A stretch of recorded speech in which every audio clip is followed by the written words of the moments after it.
որ ես կարծում եմ որ տաղանդ չկա։ Ամեն ինչը աշխատասիրության վրա է հիմնված։ Լինի դա Հայաստանում թե այլ երկրներում, եթե այդ ոլորտում հիմնովին ոնց որ այդ ոլորտը փորձում ես հասկանալ, ուսումնասիրես, հետո լավ արձատրվող աշխատանք Հայաստանում խնդիր չի։ Այդ զգացողությունը, որ ինչ-որ մի բան անում եք, որը հələ որ արված չէր, այդ տենց շատ անգնահատելի զգացողություն է։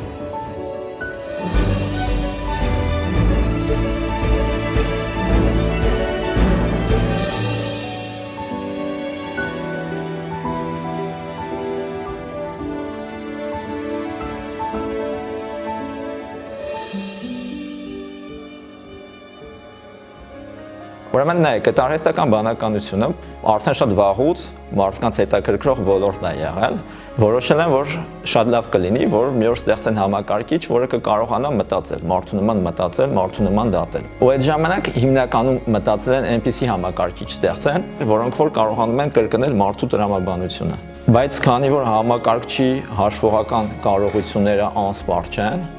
զգացում եմ, որ այդ ուղղությամբ գնալով իրանք հասնում են ինչ-որ լիմիտի, որ չեն կարողանում իրականացնել, ու արդեն սկսած մոտավորապես 2000 թվերից ուրիշ ուղղությամբ է գնացել արհեստական բանականությունը։ Ու այդ ուրիշ ուղղությամբ որ գնացել է, դրա վերջնարդյունքը հիմա տեսնում են, դրա վերջնարդյունքը օրինակ ChatGPT-ն է։ Բայց մեքենայական ուսուցումը լրիվ այլ ուղղությամբ գնաց։ Մեքենայական ուսուցման հիմնական գաղափարը կայանում էր նրանում, որ եկեք մենք ոչ թե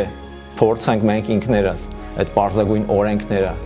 գրենք, մտցնենք համակարգի մեջ, այլ մշակենք ծրագիր, մշակենք ալգորիթմ, որ համակարգիչը այդ տվյալների միջոցով կարողանա հասկանալ որոնք են կարևորագույն օրենքները ու կիրառել նմանատիպ դեպքերում։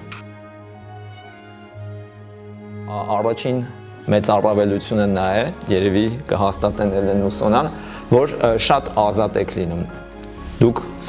գրեթե միշտ ինքներդ եք ընտրում, թե ինչի վրա եք աշխատելու, որ թեմայի վրա եք աշխատելու, ինչն է ձեզ հետաքրքրում։ Հետո արդեն ինչ որտեղ ձեր կարողությունների խնդիրն է, որ դուք մյուսներին համոզեք, որ քանի որ դա ձեզ հետաքրքրում է, դա ուրեմն իրոք հետաքրքիր է, ուրեմն ճիշտ եք անում։ Եթե հիմիկվանից սկսած, ասենք դպրոցական տարիքից սկսած ձեր մոտ այդ բացահայտման հաճույքը կա, ուրեմն պետք է փորձել այդ զարգացնել այդ հաճույքը, գիտնականի, գիտաշխատողի մասնագիտությունը ամենալավ մասնագիտություններից մեկն է։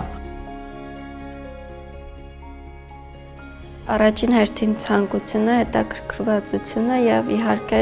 տաղանդը կամ խելքը։ Եթե հետաքրքրված եք, չեք կարող նախորդ ասել տաղանդավորեք, թե չէ կստացվի ձեր մոտ, թե չէ,